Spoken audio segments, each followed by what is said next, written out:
Selebgram Agnia Punjabi atau Emi Agnia tampak menangis saat menghadiri konferensi pers di Polresta Malang Kota terkait kasus kekerasan yang dialami sang putri JAP.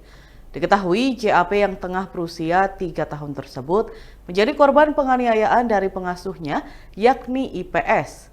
Dalam suasana yang kalut, Emi Agnia mengaku heran dengan komentar para netizen di media sosial yang justru menyalahkannya lantaran terlalu sibuk dengan pekerjaan.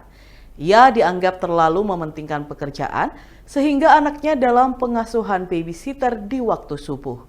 Menanggapi hal tersebut, dalam konferensi pers, Emi Agnia menyatakan bahwa setiap orang memiliki kebutuhan masing-masing yang berbeda. Meski begitu, beberapa orang termasuk teman terdekat Emi Agnia memberikan komentar positif terkait kasus kekerasan yang terjadi pada JAP. Beberapa selebgram dan artis lainnya memberikan semangat kepada Emi Agnia. Sebagai informasi, Kasat Reskrim Polresta Malang Kota, Kompol Danang Yudanto menyebut, saat ini masih mendalami kasus tersebut, termasuk mendalami rekaman CCTV.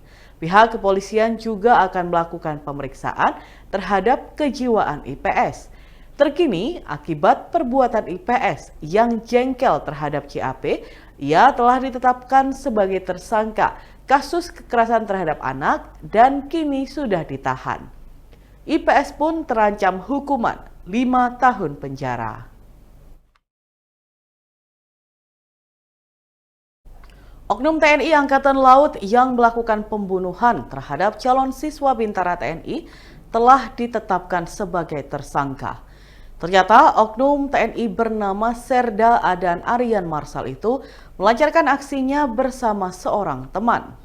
Kabar ini disampaikan oleh Komandan Detasemen Polisi Militer atau Dandenpom Pangkalan Angkatan Laut Nias, Mayor Laut Afrizal.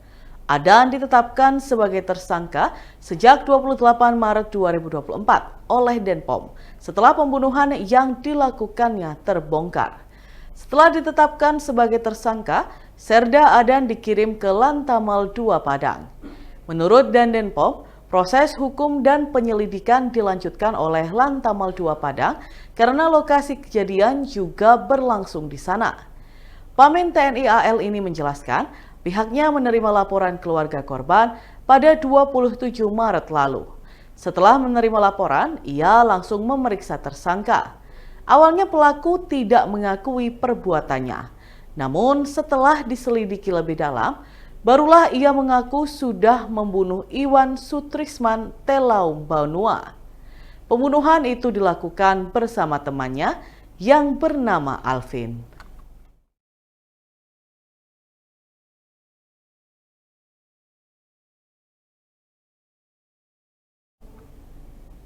Seorang kapten IDF mengaku membunuh rekan-rekannya sendiri sesama tentara Israel di Gaza, Palestina. Bahkan disebutkan jumlah tentara Israel yang tewas bukan disebabkan oleh Hamas, melainkan pembunuhan rekannya sendiri. Dikutip dari Tribunnews.com, hal ini disampaikan oleh Kapten Tentara Pendudukan Israel, Kapten Bar Zonsin. Ia mengaku menerapkan protokol Hannibal terhadap rekan-rekannya sendiri sesama tentara Israel di Gaza. Protokol Hannibal adalah aturan dalam ketentaraan Israel yang membenarkan tindakan pembunuhan terhadap prajurit atau warga Israel yang ditahan atau disandra oleh musuh. Akibat serangan banjir Al-Aqsa, sebanyak 1.200 orang dilaporkan tewas. Namun Bar mengindikasikan korban di pihak Israel lebih banyak disebabkan oleh aksi protokol Hannibal ini. Saat dikonfirmasi, Bar menyebut jika tindakan itu mungkin terjadi. Menurutnya, lebih baik menghentikan aksi penculikan dengan menembak sendiri tentara mereka. Namun ia tidak memastikan apakah keputusan ini merupakan perintah dari IDF untuk menerapkan protokol Hannibal. Akan tetapi, Bar menjelaskan jika memang banyak langkah operasional yang harus diambil.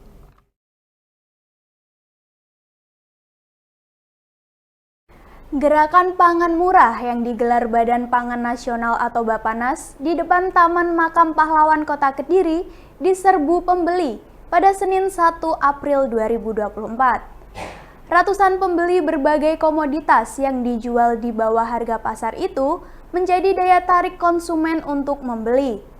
Kegiatan gerakan pangan murah ini digelar serentak di sejumlah kota di Indonesia dalam rangka menjaga stabilitas pasokan dan harga pangan menjelang Hari Raya Idul Fitri. Sementara komoditas yang dijual, seperti beras stabilisasi pasokan dan harga pangan atau SPHP, dijual dengan harga Rp52.000 dengan kemasan 5 kg. Adapun beras premium dijual dengan harga Rp68.000 per kilogram. Sementara komoditas yang dijual seperti beras stabilisasi pasokan dan harga pangan atau SPHP dijual seharga Rp52.000 dengan kemasan 5 kg.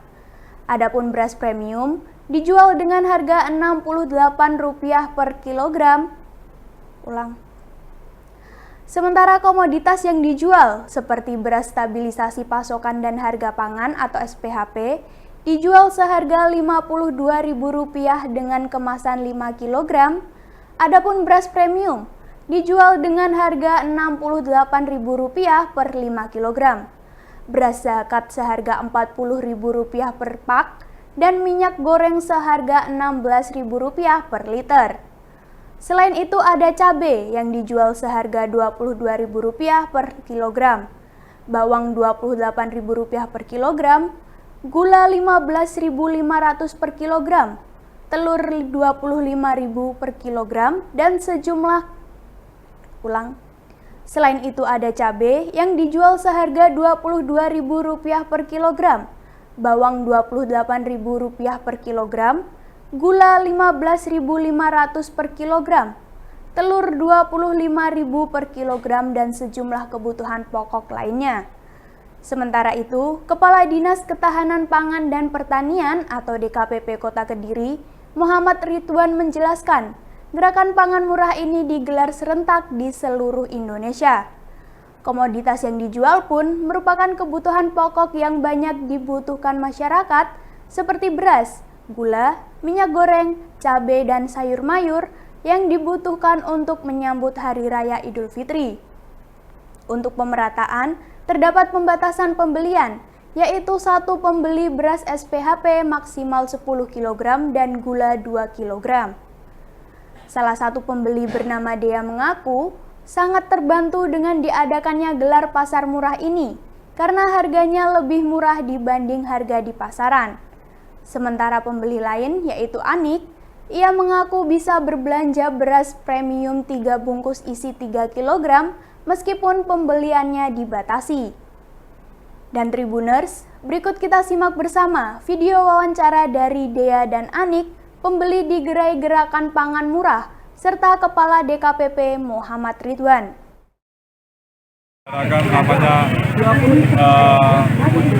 Gerakan pangan murah dan dilakukan serentak di seluruh Indonesia atau 38 provinsi dan 514 kabupaten kota.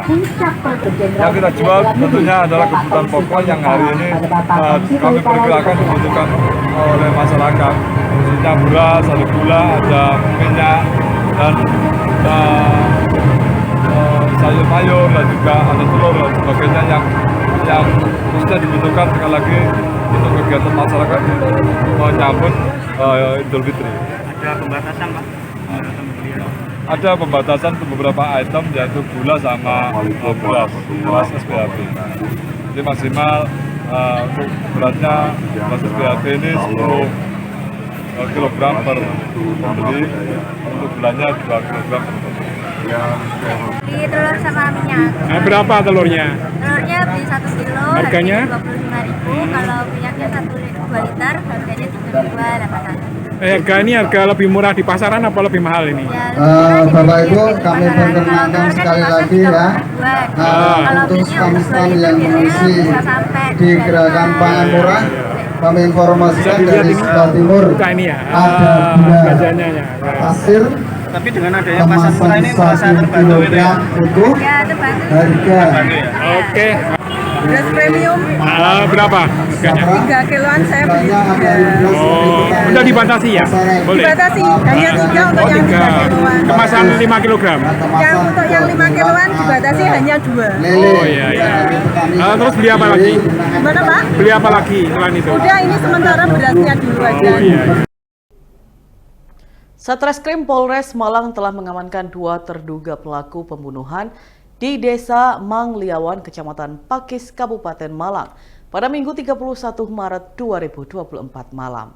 Sebagaimana diketahui, dugaan perampokan disertai pembunuhan ini terjadi pada Jumat 22 Maret lalu.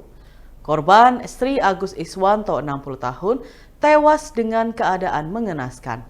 Kasat Reskrim Polres Malang, AKP Ganda Syah mengatakan, kedua pelaku kini masih diperiksa di Polsek Pakis. Ganda masih belum bisa menjelaskan secara gamblang apa motif dan tujuan dari terduga pelaku melakukan hal itu. Namun ia menyebutkan bahwa mereka masih tetangga korban sendiri. Seperti yang diberitakan sebelumnya, peristiwa pencurian disertai kekerasan terjadi pada saat Agus dan kakaknya, Esther Sri Purwaningsih, 69 tahun, berada di rumahnya. Pada saat itu kondisi kampung memang tengah sepi, karena kisaran pukul 19 malam waktu Indonesia Barat, warga sedang menjalankan ibadah tarawih. Sehingga pelaku secara leluasa masuk ke dalam rumah Purwaningsih dan Agus tanpa sepengetahuan orang. Pada saat membobol rumahnya, pelaku diduga memukul Purwaningsih hingga mengalami luka di bagian wajah. Sedangkan Agus yang mengalami gangguan penglihatan ditusuk lehernya oleh pelaku hingga meninggal dunia. Pria asal desa Sidolaju, Kecamatan Widodaren, Kabupaten Ngawi, Sunarso, 55 tahun, terpaksa berurusan dengan unit PPA Satreskrim Polres Ngawi. Penyebabnya, ia tega mencabuli keponakannya sendiri yang saat itu masih berusia 13 tahun.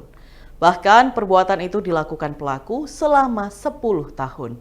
Kasat Reskrim Polres Ngawi, AKP Joshua Peter Krisnawan mengatakan korban diperdaya pelaku pada usia 13 tahun atau duduk di bangku SMP hingga kini menjadi seorang mahasiswi.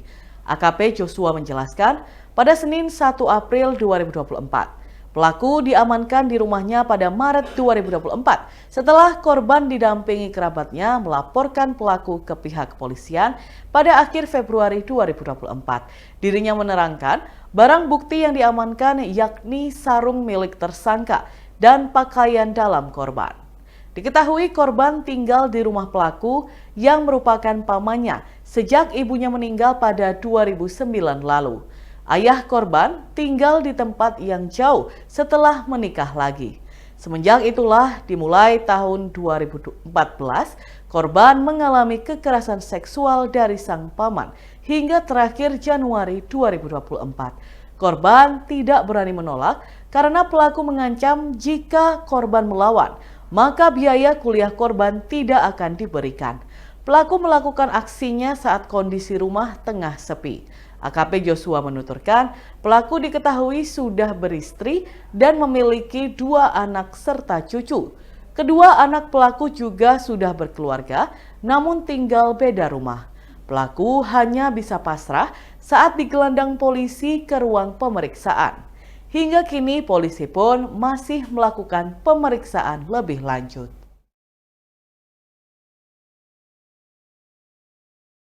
Download Tribun X sekarang, menghadirkan lokal menjadi Indonesia.